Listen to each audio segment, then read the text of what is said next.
So, welcome, friends. Today is Saturday, October the 11th. It's a little after 9 a.m., and that's the same as Friday evening in the U.S. And so, welcome. Today, we're going to be talking about the Triratana, which translates to the three gems of the triple gem. And we're going to take a look at it in a slightly different way than it normally is. In fact, normally what the triple gem is nothing more than a ritual, is part of a ritual. And so the ritual way of talking about it is taking refuge in the Buddha, taking refuge in the Dhamma, and taking refuge in the Sangha. And it's generally or almost always in that order. Now, um, in some of the suttas, it goes into a whole lot more detail than that, and that the same thing is true about the ceremonies. If you go to a wat or a temple on every Buddha day, they will do two pieces of ceremonies together, as well as other ceremonial things, and that is taking the triple gem and also taking the precepts. Now, these two things go kind of hand in hand together. The Pali is Buddham Saranam Gacchami, Dhammam Saranam Gacchami, and when the monk does those 3 or 4 words, then the people in the audience will repeat it. Samam, uh, Sangam Saranam Gacchami, and then the people repeat it. Then he'll say it a second time, Dutiyampi, Buddham Saranam Gacchami, Dhammam Saranam Gacchami, Sangam Saranam Gacchami, and then Tritiyampi. So it said three things. And then they give the precepts. Now, I'm not going to go through all the 5 precepts in Pali, but it starts with Panatipata, Vairamani, Sakabadam, Samatyamin, which means to not kill. Now, this ceremony has 2 levels. One is the level of the people who were being introduced to this, and many people will spend much of their lives in that introduction. And then the other level are those who have actually done it. Now, in the Samyutta Nikaya and the 55s, the 55 group is actually about sotapan. Now, the definition of the word sotapan or stream entry is one who is in the flow or in the Dhamma.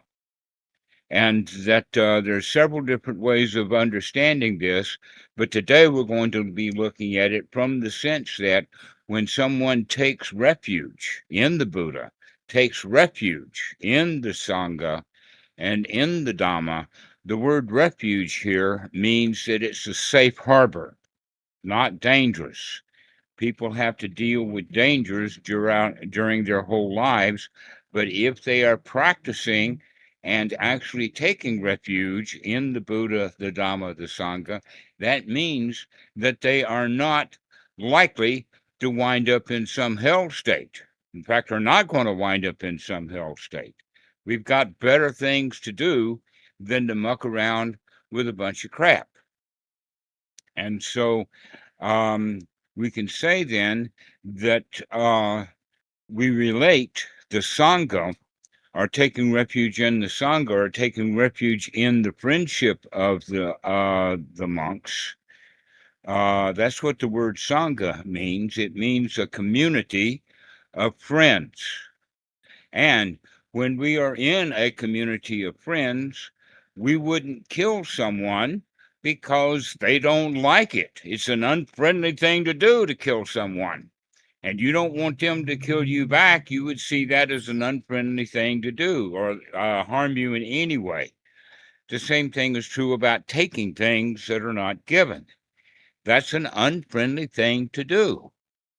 Uh, messing around with someone's partner. That's an unfriendly thing to do. And also getting our friends into trouble by lying to them, and also calling them names and being harsh, and gossiping about them, telling lies about them. And then there's another one that's very interesting in the sutta where it talks about frivolous speech. And that one has always been a difficulty for me in the sense of, well, what is frivolous speech? And the answer to that is that it's frivolous when it annoys someone. When it becomes annoying, then it's not friendly. And a lot of speech is just friendly chatter, and it is friendly. But when our friendly chatter annoys someone, then it's not friendly. So we can say then that the precepts are actually not laws or rules that are not to be broken, but rather that it's just unfriendly behavior. And that the entire teaching is based upon friendship. In fact, there is a sutta called the Half Sutta where Ananda asks the Buddha, um, he says, is that friendship seems to be half the practice. And the Buddha says, no, friendship is all there is, it's the entire practice. And so this is why the triple gem, including taking refuge in the noble Sangha, is also related to the precepts, is because the precepts are designed to allow someone to easily understand, even without wisdom. One can see and understand the precepts are basically there to help one just stay on a friendly basis. And yet, in our society, friendship seems to be hard to do. And in fact, breaking up, you've heard, is hard to do. Well, breaking up is hard to do because friendship was hard to do. If there was friendship in the first place, then there wouldn't be any breaking up. But uh, political groups break up, and political parties fight with each other, and religions fight with each other as groups. Countries fight with each other. All kinds of discord happens because of this lack of friendliness. So, if we can actually see then that the Buddham, Dhammam, Sangam are actually work together. Now, one of the ways of thinking about it is, and this is the way that I have been thinking about it all along, is Buddha, Dhamma, Sangha comes in that order as if it's either the order of occurrence or the order of importance. And so my time when I spend with other people is always associated with teaching the Dhamma and the presenting the Dhamma in a noble fashion so that people then can learn about the Dhamma, practice it well, so that then they can become more friendly. So today I want to point out that that may not be the best way of looking at it. That in fact, most of the people that each one of you deal with are ordinary people who are not in the Dhamma. Now, we can see ordinary people as they don't know the Dhamma, they are not interested in the Dhamma, they don't believe in the Buddha, etc., like that. And when I say don't believe in the Buddha, that means that the people that they see, they don't recognize. And most of the time, the people that they're around are not noble.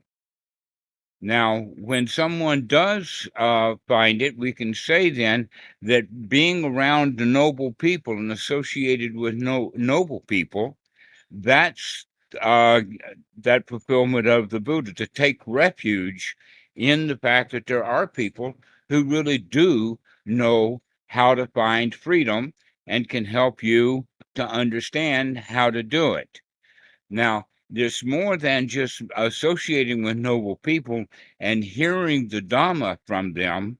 One must also do two other things, and that is to practice the teaching, to practice the Dhamma, and then the fourth one is to become familiar with the Dhamma, understand it, spend our time on it, and fully incorporate the Dhamma. So first we associate with nobles, that's the Buddha, and then we hear the Dhamma, and then we practice the Dhamma, and then we understand the Dhamma on a deep level. These are then the Dhamma aspect of it, and that these four things, along with the triple gem and the precepts, then has that quality of the sotapan. Now, there's other ways of looking at what is or who is a sotapan, based upon the fact that they understand that they're not a soul or a fixed entity, that everyone is a moving target. Everyone can change. That, in fact, the teaching of the Buddha is a change model.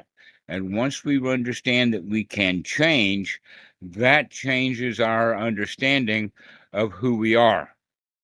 In fact, it helps us to not try to understand who we are, because understanding who we are is almost like a fixed entity, and we keep changing.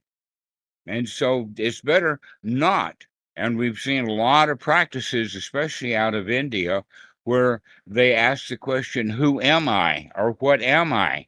And the answer to that is, you're not what you think you are, because by the time you think it and get an idea of who you are or a concept, you've changed and you're not that anymore. But when you can understand that you're actually a moving target, then you begin to see the movements. You can see the changes. You can see that you're not a fixed entity. Now, one of the things that actually predefines who we are, or sets us up to thinking that we're a certain thing, is because throughout our whole lives we've gathered up a bunch of shoulds, woulds, coulds, oughtas, um, rules, rituals, uh, uh, standards, and those kind of things, which we can then package up into a state called morality. And that we then go around applying these rules, generally to ourselves, not in a friendly way at all, but in a critical way. And then we go around applying these rules to other people, not in a friendly way, but in a critical way. An example of that is the Christians are trying to pass laws about um, abortion. That's not a friendly thing to do at all. Okay? So, if in fact we could work with this friendliness concept, we would be a whole lot better off. In fact, if the friendliness is the Dhamma, if you can be friendly moment by moment to yourself, and be friendly moment by moment to each and every person that you deal with, then that fulfills the Dhamma. Because if you're friendly and happy in this moment, where's the dukkha?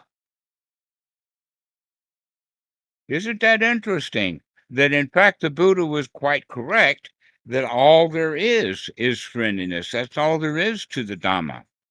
But we are often critical of ourselves, because we've got these standards, these rules that and many of them are so high that we couldn't possibly stand them.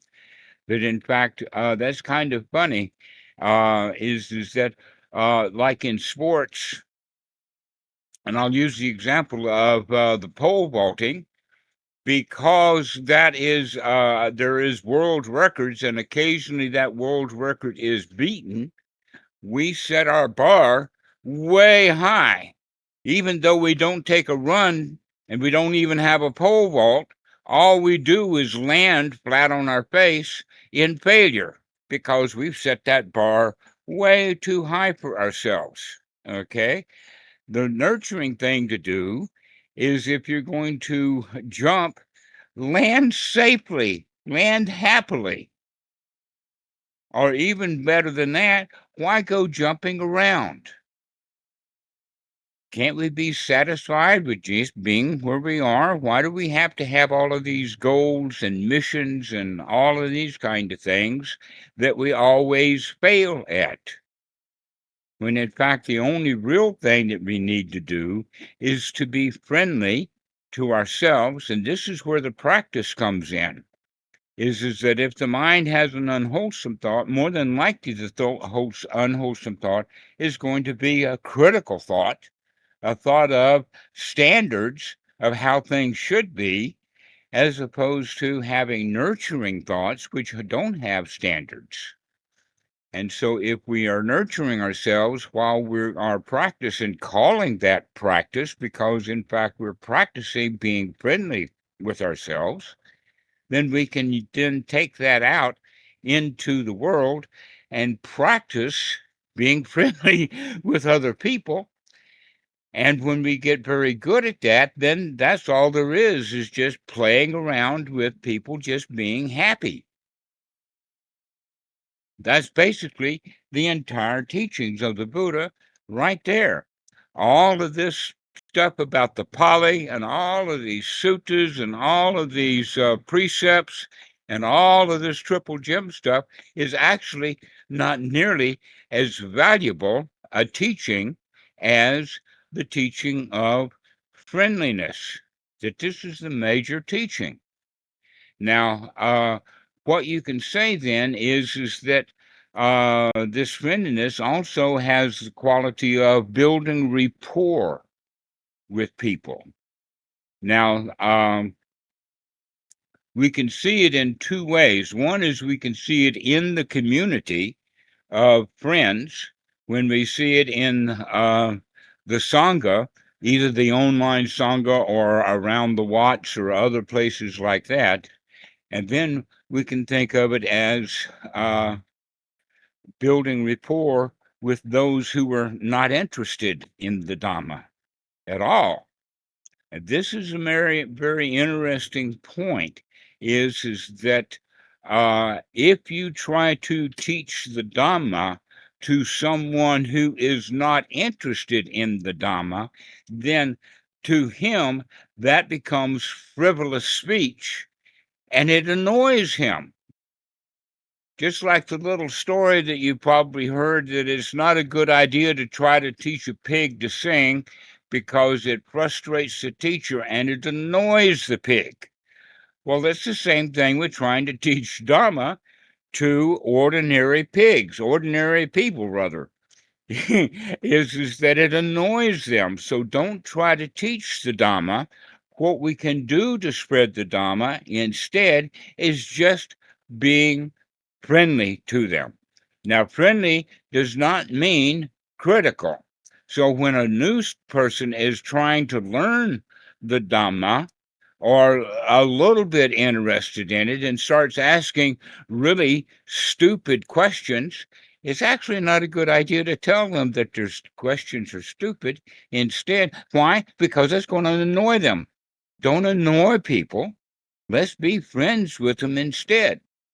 That in fact, uh, if we can then take that two-tiered system of inside the Dhamma or inside the Sangha, rather, versus outside, that we in fact can point things out to one another without it being criticism. That in fact it's a learning tool. So when somebody says something, oh, this is true about the Dhamma, then we can take that. But if it's coming from a person on the outside that they're just saying something critical out of the ordinary, we can say, oh, Well, that's just something that comes out of the mouth of an annoyed pig. We don't have to listen to it. But we can, in fact, take criticism easily and happily because within the Sangha, we are friends with one another. So, um, this concept of being able to make a distinction between who is worthy of talking to the Dhamma is a very valuable thing. Now, I'll give an example of that. That my good friend Cathal, I don't know his Pali name, but he's been ordained now for a couple of years.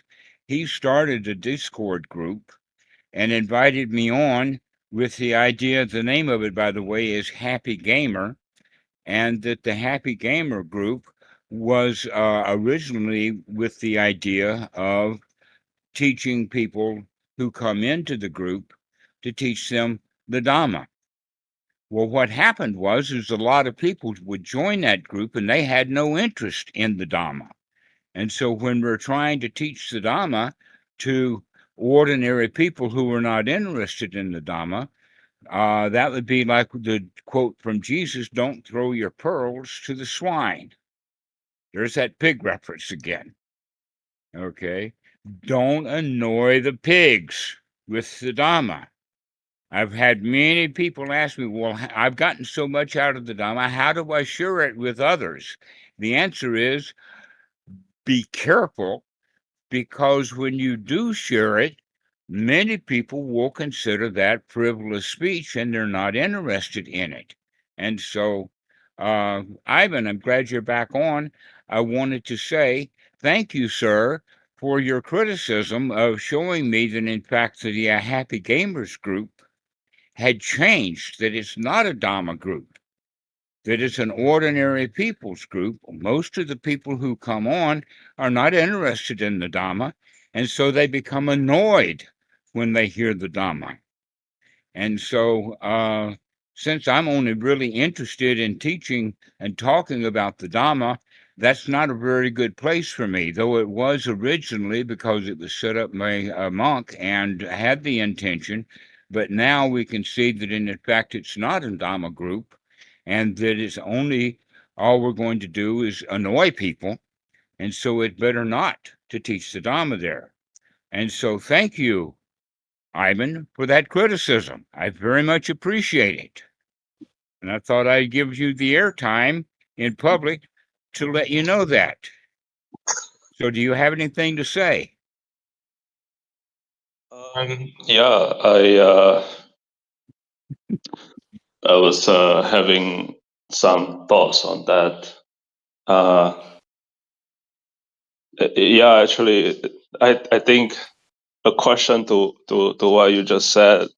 Well, I was just thinking out loud, like, because originally I kind of got into the Dhamma because Katel was just hanging on your porch, like he just sit there like on a video call, uh, talking about just wholesome thoughts and meditation and stuff like that. I don't really even know what Dharma is, and I was just there listening, and then like it's just a very, very, very casual setting. And I slowly got interested. So yeah, the thought I was thinking, like, the ordinary happy gamer server would be nice if it goes back to that sort of route. Like, it's just very casual, and if people somehow got interested, like me, they would hopefully want to know more. So yeah. Well, you just recently mentioned, Ivan, about Alex, and actually wanted me to talk about it. And that the thing that I would say about Alex is that he actually has his own server, and that he and I have discussed that the some of the channels on his server are actually a pack of wild horses. and they're not interested in the Dhamma at all. And yet he, being a happy Dhamma dude, is capable of putting up with that because he does not have the agenda that I have. My agenda is Dhamma, Buddha, Dhamma, Sangha, and that's the only thing that I'm really interested in. And I will say offhand also that I have, because of ill health and old age, have kind of withdrawn and are not teaching so much anymore. But your point about Alex is that even though he's really steeped in the Dhamma and cares about the Dhamma, he's quite willing to interact with people without trying to change them, correct them, or teach them Dhamma. That he's quite happy to let the pigs oink, and he doesn't try to teach them to sing the Dhamma. And I think that that's an admirable quality, and that I would invite everyone on this group to begin to see things that way also. That's a much better way of seeing things, is that you're not there to annoy the pigs with the Dhamma, that you're there instead to spread your joy, to spread your happiness, to be friendly with people. That's the only thing that we really have to do, is to spread our joy. And so this is basically then what we could say that the hallmark then of the Sotapan is that they are joyful, that they spread joy, that they're friendly.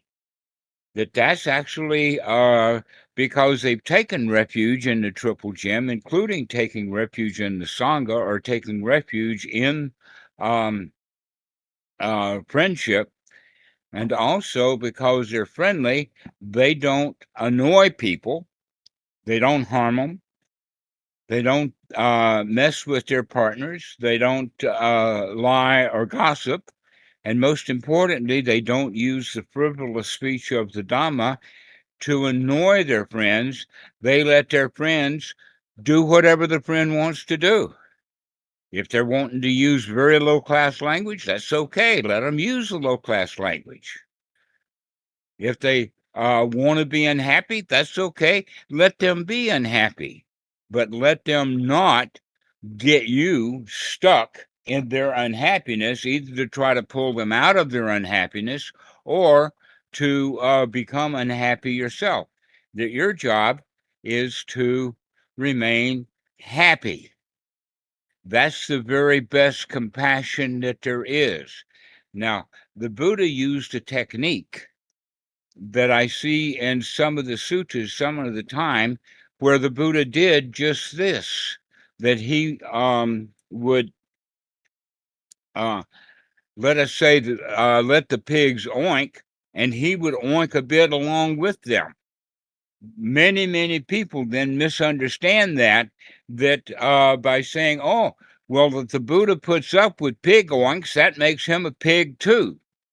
No, that's just a beginner's way of looking at it. And so when the Buddha puts up with talk of rebirth and reincarnation and magic and things like this, just because the Buddha will put up with it doesn't mean that he believes in it. A clear example, and this example happens over and over and over again in the suttas, where Ananda was really heavy duty into rebirth and reincarnation, and the Buddha worked almost his entire late career trying to move Ananda out of that, but he never was able to do it. And so Ananda would come to the Buddha and says, oh, that nun over there just died. Where is she going? What is her rebirth? And the Buddha would explain that because she had come this far in the Dhamma, that more than likely she would not end up in hell, or she would wind up in some heavenly state. But always the Buddha would point out to him is that it's the state of the mind, and if you look at someone clearly and carefully enough, you can see what state they're in. You don't have to go ask the Buddha about it.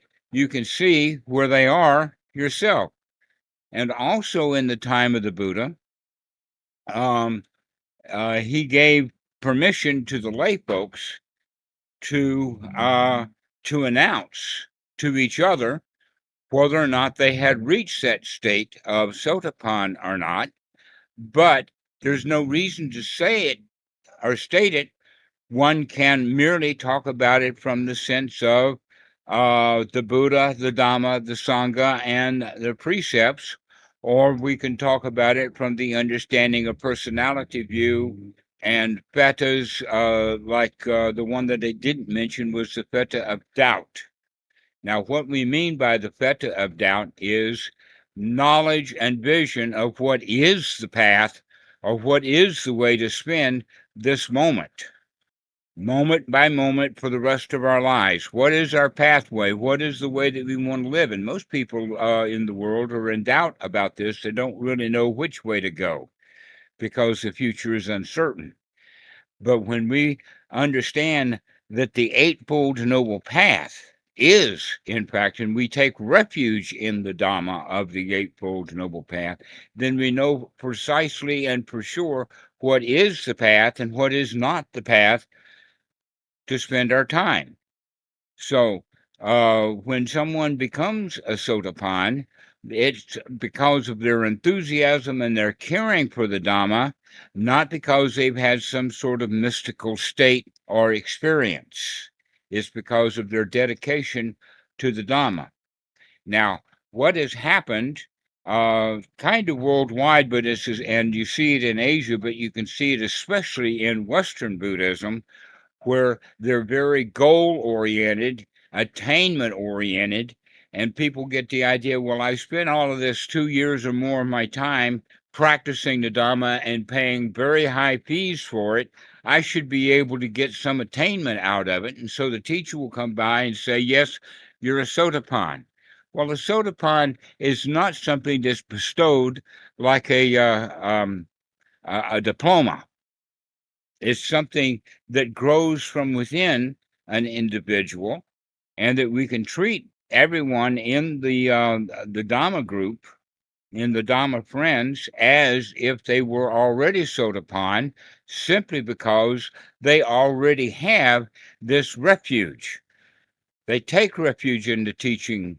They take refuge in the result of the teaching, and they take refuge in the friends that they make within the practice.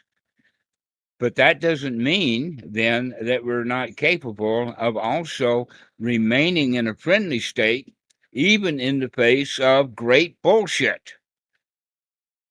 That you will have to deal with great bullshit.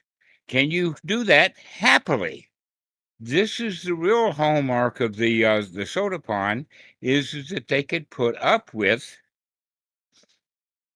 all kinds of ordinary people and do so happily without either becoming unhappy or joining the pity party or trying to change them. We can just let them be, and we can enjoy their company happily, no matter how stupid, no matter how bad they oink.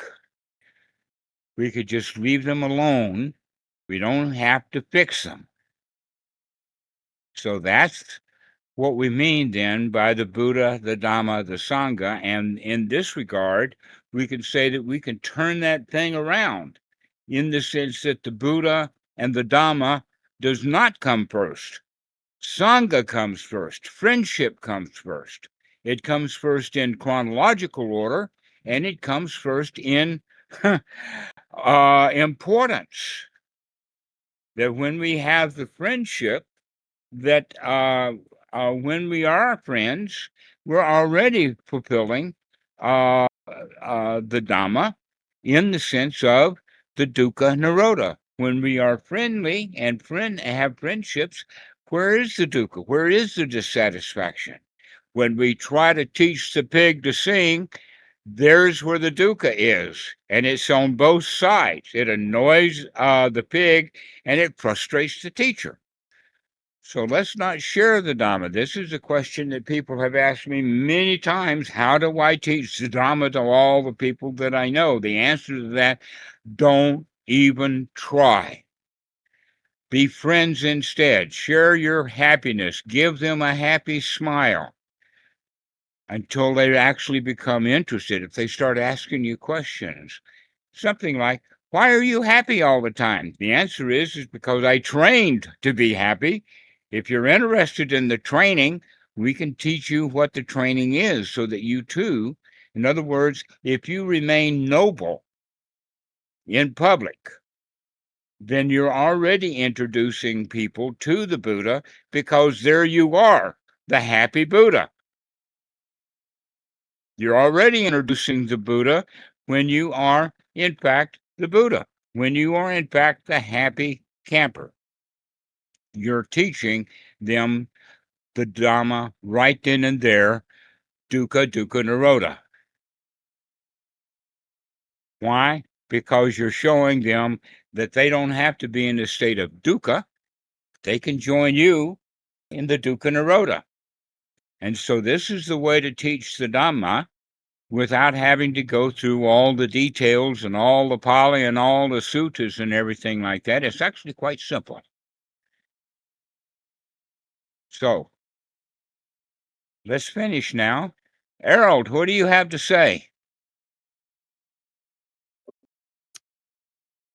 I didn't have you back then, Dhammarato, but when I first started, kind of the same path as most people, banging my head against the wall. And I think people at that stage share the Dhamma. I know I did because I was very annoying about it. But I think I did it because it reinforced the Dhamma doesn't have a lot of belief, but it needs belief initially. So it's almost like We we're say talking it about it's needs like evidence. It doesn't require it belief. And in wants to fact, have evidence. right, that Pali So word shraddha is better translated as confidence and not faith or belief. That let us give the word belief and faith to the Christians because they need those words. But let's not use them in the sense that you can't just say, oh, I believe in the Buddha, but I've never met anyone who was noble enough to qualify. No, we actually need to have someone. We need some teacher. We need some monk. We need someone who has practiced the Dhamma well enough so that they can display. They can show you that this is what it's all about. In other words, you can only learn joy from a joyful, happy person. You could believe in joy, but if you've never seen it, then even though you have faith in it, that faith is not strong enough to actually get you to practice. So I think I was hard-headed enough. I didn't have a Sangha. I didn't have, like I said, you. So I would just do a lot of retreats and whatnot. Annoying, right? Just kind of, I guess one of being stubborn is one of the benefits there is because I'm like, the Buddha said it's done. Let me just dedicate all of my time to it, which I did. And let's see what happens. Stumble along. And then I remember, I think I was, again, on a home retreat, just hanging out on a Tuesday. And I was just, sitting there meditating. And then I was like, done. I felt I no longer needed to talk about the Dharma. It absolute, I can't even explain it now, but there was never all doubt, all concerns about the Dhamma. It's hard to have that kind of confidence in the Dharma, I think, until it happens. But once you do have that confidence, there's nothing that can shake it. It's almost like it stabilizes you. And I never spoke about the Dharma for I think 1 or 2 years with any of my friends where I used to annoy them all the time. I didn't care. I already got what I wanted in the sense, and I felt confident in it. I just enjoyed myself having that confidence and kind of strength in the Dharma. So this is why I do wonder. I was looking up if the Buddha ever set any restriction. I wanted to ask you, with the monks, is there like some kind of restriction of who can teach the Dharma? Like when you were as a monk with Buddhadasa, or did the Buddha ever say like Sotapans or Sakadagamis or whatever, that's who can teach the lay people? And Okay, yes, there is a tradition. And the tradition is that a monk cannot take new monks and be their teacher until he's been a monk for 10 years. But that 10-year is not a calendar 10 years. It has more to do with becoming steeped in the Dhamma. Now, there are other qualifications, and that is that when someone becomes a Sotapan, they become the best teachers. And Bhikkhu Buddhadasa had a different criteria, which is actually a little bit lower than that, when he says is that someone at least understands and has in-depth knowledge of paticca samuppada or dependent origination. Well, if you put those things together, you can see that in fact we need to understand paticca samuppada or dependent origination in order to be able to take refuge in the Dhamma. To really get into it requires that. Okay, so those are three different ways of looking at it. But there's a better way of doing it, and this is something that I hold really important, and that is that one is not a teacher of the Dhamma until the lineage that he is in anoints him as a teacher. Now, that leaves the idea that there are an awful lot of Dhamma teachers out there who cannot trace their lineage back into the Sangha or teach it back. So Bhikkhu Buddhadasa actually put me up to teaching, and Achan Po has put me up to teaching. In fact, to be honest with you, I probably wouldn't teach unless they had designated me to do this. However, there are those who have come and spent a few months, maybe ordained for a short time, and then they think that they've got enough Dhamma, and they go back to the West and they open an institute, they open a retreat center, and now there's an entire system there to where you have the blind leading the blind. They haven't put the time in the Sangha of 10 years. They haven't had a senior Buddhist monk anoint them as a teacher. They've just out there teaching the Dhamma. And that's what's happened with Western Buddhism. And I can name names, but let me just kick butts. And that regard is that unless someone can point back to who was their teacher, what Asian teacher that they had, that in fact Zen is even worse than we have in the Theravada, because the guys have a what they call a lay ordination where they get a name, they dress up in these monk-like clothes, but they really don't have a clue about the Buddha, the Dhamma, the Sangha. They really haven't taken refuge in their heart. What they've done is opened a bank account. And that's the problem with Western Buddhism, is that it's become a business. And that if you are actually teaching out of friendliness, then it's always taught free.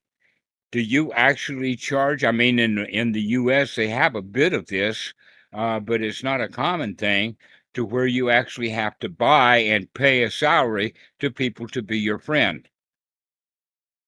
Very wealthy people often do this simply because they're not friendly in the first place, and so they don't have friends because of their friendliness. They have friends because they pay for it. Okay, so friendliness is actually an exchange that's freely given. Also, the Dhamma is freely given. The way that Achan Po described it to me is that the Dhamma is priceless. Do not devalue it by putting a sum on it. That it has to be given for free. It has to be given openly. It has to be given through friendship, through kindness, not through some certificate process. So that would be who could qualify as a teacher. And I would say then that the best place for one to find a rural qualified teacher is in a monastery, in a wat. The abbot of the wat would be a good teacher, but not a retreat center. Don't go to a retreat center thinking you're going to find the Buddha there. You won't. Don't go to a retreat center thinking you're going to find Dhamma there. What you're going to find is a mesh of psychology and hard work.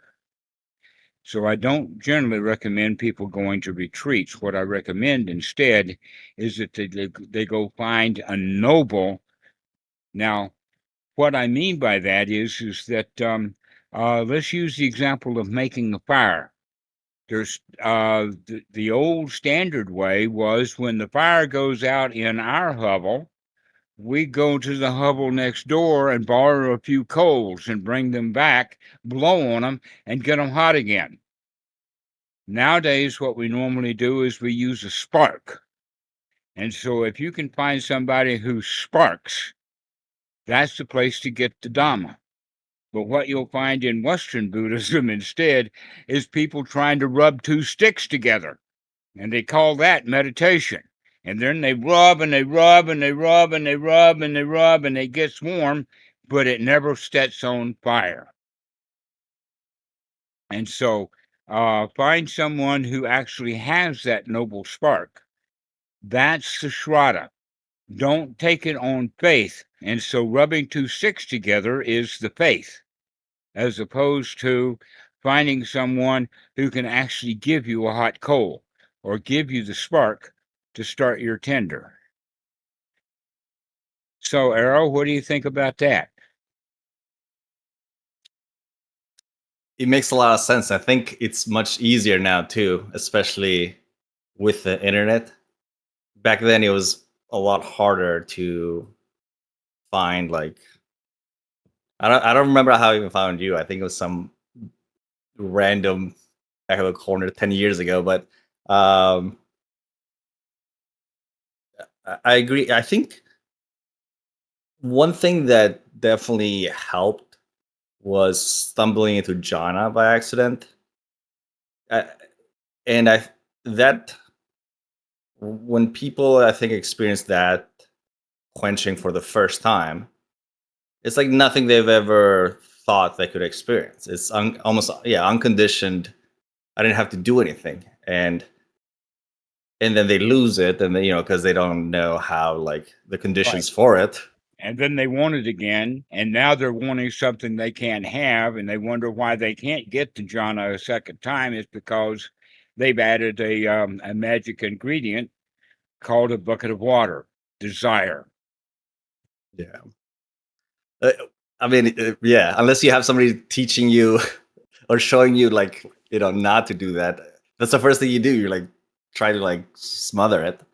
So I do wonder, like, I feel like maybe somebody should have an experience of jhana before and they could probably then talk about the Dharma. I mean, I think that would have some of that confidence. It wouldn't have the unwavering confidence, I think, like at a Sotapan, where it's even if all of the Dharma disappeared, it's unwavering still. Like, but I think as the experience of jhana, it's almost like, oh, there's something here. This isn't like all pure faith and magic. If this is like unbelievable, like bliss and joy initially, and then it kind of calms down and learn to manage it. So I don't know. Would that be a requirement? I feel like that should be a requirement, at least a little bit, having some kind of experience of jhana before you can Well, speak about jhana. you're saying it in that there's two ways then to do it. One of them is to follow the instructions of the Dhamma and follow those instructions to arrive at the state of jhana, which, by the way, is nothing more than really feeling good and knowing it. And you're feeling really good and knowing it because you're free from all of the stuff that you've done that prevents you from being really happy and joyful. Okay? Or you can go for the happy and joyfulness without understanding the Dhamma, but our society doesn't approve of that. That in fact, you could say it like this, every 3-year-old is a little Buddha. And they're sacrificed on the altar of school. Never mind how good you feel, do something. Do what you're told to do. Hello, Scott. You come in late. Good to see you, friend. Hello. Yeah, good to see you. And so that natural joy that you're talking about, Earl, we all have that ability, but most of us confuse that joyfulness with getting what we want, as opposed to the joy of being satisfied with what we already have. Bhikkhu Buddhadasa talks about that in a book called Happiness and Hunger. There are two kinds of happiness. One is the happiness of getting something that we want, and the other happiness is not wanting anything. That's the real happiness. And so real jhana is hard to come by without correct practice, because we have to understand that that the real jhana comes from being satisfied with the way things are. And that can happen naturally, but it doesn't happen consistently and it doesn't happen often, but it can happen. I will say, I do think, maybe because you've done this a long time, by unconditioning, you enter into jhana, but it's amazing. Like, if you've entered into jhana and maintained it, you can't sleep at night. You're just like, initially, electricity is like running through your fingers, and you're going on 3-4 hours of sleep, and you feel amazing. And, you know, it really is Instituting unbelievable. wakefulness, right? Stay awake, stay awake. Watch what's going on. This stuff is too good to miss.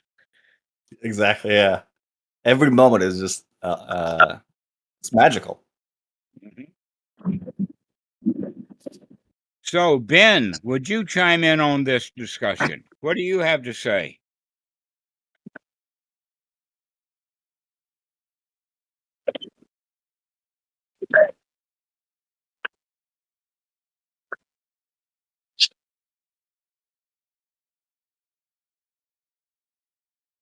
Ben, are you there? All right, let's go to RJ. RJ, what do you have to say? I on the earlier, I think sharing the Dhamma with people, I think, like, as I'm a beginner, I also tried to tell people around and found that not everybody will be interested and it will annoy them. But at the same time, I find that I really don't have to tell. They do see the change in me, and then they get interested. So I think people who really, will be taking the Dhamma. They will ask about it. They will figure it out as they come in the company. Um, I actually found it very intentionally, because in the life some ups and downs, and I was looking for ways to handle that.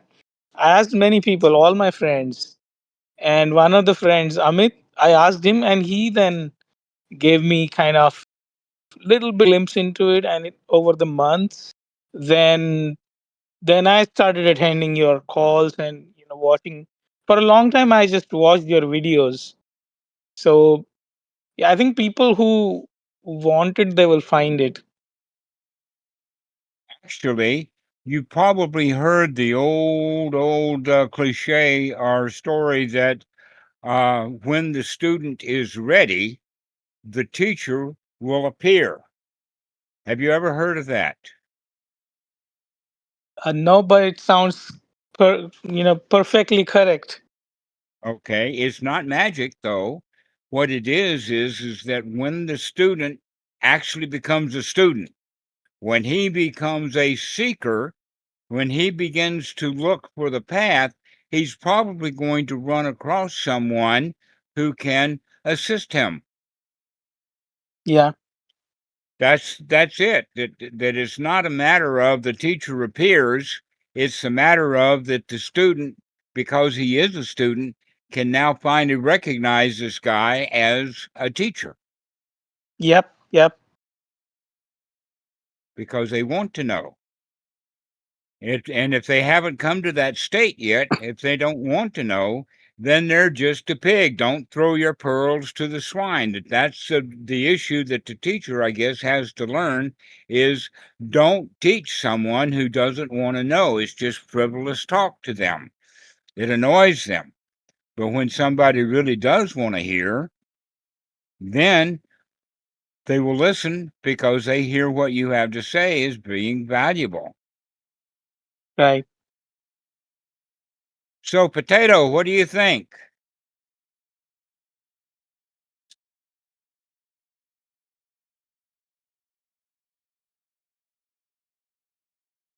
Ben, you got your microphone on now. Yeah, it's like they say, seek and ye shall find. And if people aren't seeking, then they're not really normally going to stumble across the path. Like, if they're looking for it, you can point them in the right direction. And as you say, like, in the group, if all of us were happy already, we wouldn't have found the group. So, yeah, teach the people who want to be taught and show them the way. You're correct. So, Christina, what do you have to say?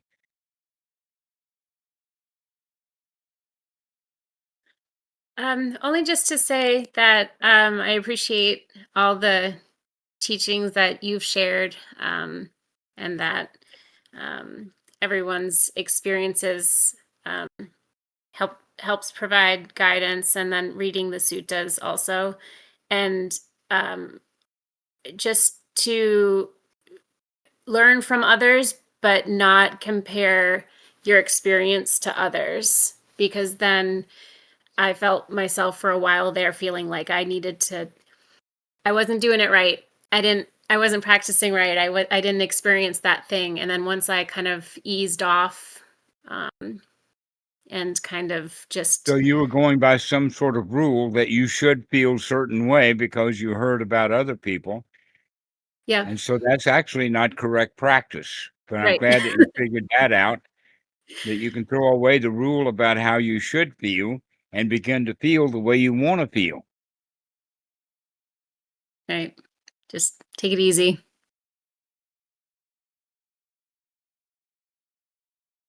So, Mikey or Mickey, what do you have to say?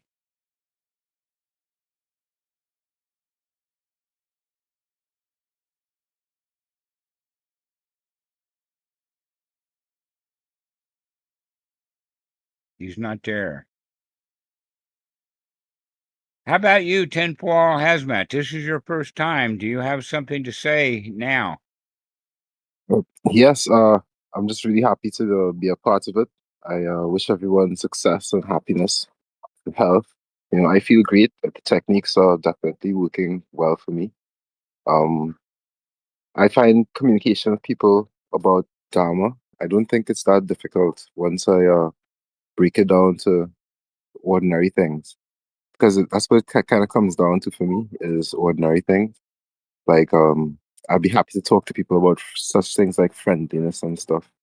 And maybe some of them have a debate about, when if there's a time to be friendly or time to be unfriendly.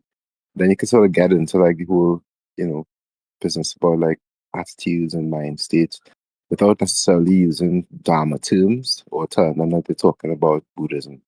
So that's pretty much my take about communicating Dharma. So it's you just break it down to ordinary things that everyone has experience with, Yeah. Exactly. A lot of people in the West, because they've had some introduction to some religion or another, they tend to see the teaching of the Buddha as just another religion. And religions generally have a huge belief system, a great big pile of crap. And so we all, and I know that everyone here has done it. I did it in the original. I thought that, there's just so much to the Dhamma. It's so big, it's so complicated. And it took me a long time to figure out that I was looking at it wrong. It's not big and complicated, it's downright simple. Really is. There's nothing to it other than learning to become friends with yourself. Really good friends, to be nurturing, to allow yourself to feel the way that you want to feel, as opposed to following some set of rules or instructions. And so it's really easy, but you have to practice.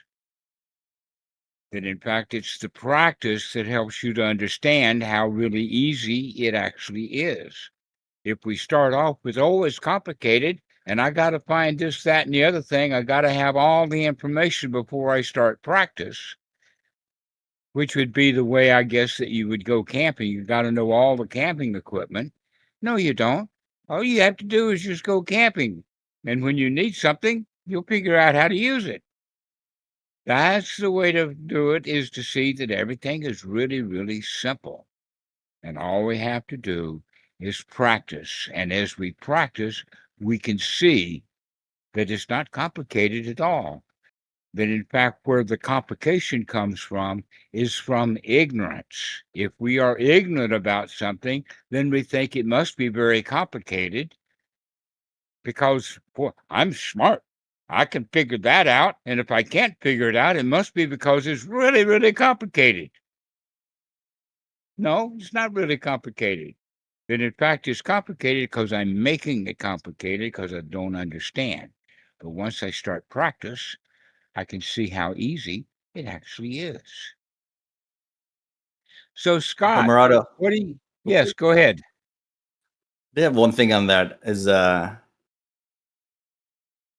this sounds magical, but the Dhamma, like, if you don't understand some of the suttas, with practice, like, it reveals itself. I don't know, Okay. somehow some of the experience is shown. But I remember one of the funny things that happened was lying became hard. Not that I couldn't lie, but it became weird from one day to the next. Where, not just like big lies or anything like that. I remember I was telling a story I've said 20, 30 times, 100 times as a joke, And as I was telling the story, the part that I embellish a little bit, just for the jokes and the laugh, as I was about to say it, I just stopped in the middle of the story and just stopped talking for about a second or two.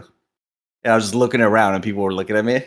And I was like, I don't know. So I just said the story normally and I didn't try to get a reaction out of him. And I was like, that was strange. So every time, like, a part of the story that I would normally repeat and the embellishing parts, every time as I was coming up to it, I couldn't embellish it. It felt like flat.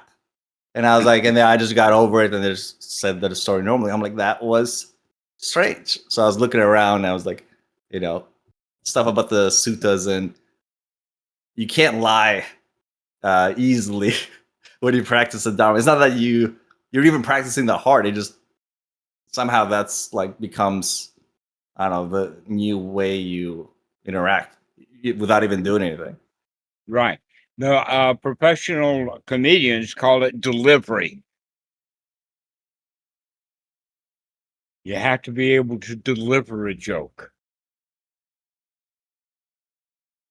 And that means that the best way to deliver a joke is with friendliness. Yeah, and honesty. Yeah. Uh-huh.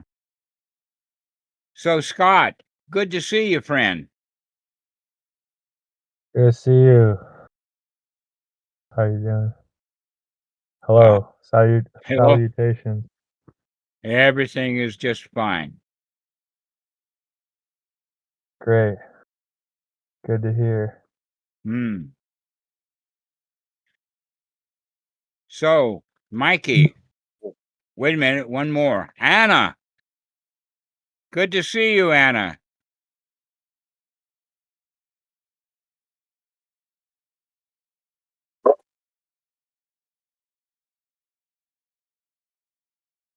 Anna and Earl, you have something in common.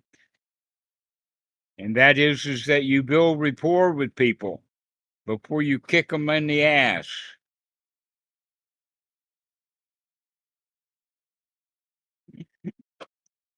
So, Anna, do you have something to say? No, just thank you. Beautiful Dhammarato, beautiful teaching as usual. Okay. Thanks. So, Mikey, why don't you take this thing away? Gladly. Yes, thanks, friends, for being here today. For those of you watching this on YouTube, check out the video description. We have a link to join the Dhamma Friends Discord. Also, for those of you here, if you'd like to invite other people, you can copy that link and send it to them.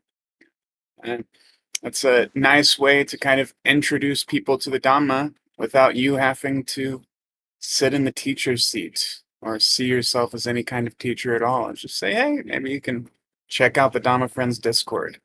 So yeah, also, if you want to listen to these talks, you can do so on Spotify, iTunes, or any of the other podcasting platforms. And y'all are welcome to check out the OpenSanghaFoundation.org, where there's a map with many watts listed on it. There's many resources, all sorts of fun things to play around with and check out there. So yeah, thanks for being here today, friends. Take it easy. Don't worry. Be happy. Don't worry, be happy. Be happy with each other. This is for a community. This is not a top-down or one-on-one like that, but it's really a group. So I recommend that you make friends with one another. One-on-one calls. We have a channel where you can call each other and share the Dhamma and become more friends, close friends with folks. So, as we finish this talk, I would suggest that people stay on this call and meet each other, talk to each other, become friends with one another. Some of us here are what Mikey calls seasoned practitioners. Me, I'm salty. I'm the salty dog. But we've got people who are sweet and flowery and spicy and all kinds of things. And so join us here and hang out on this group while I take a hike. So thank you all for coming. Thank you so much. I very much appreciate each one of you becoming friends of mine. May you become friends with one another also. Thank you, Dhammarato. Thanks, Dhammarato. We'll see you. Thank you, Dhammarato.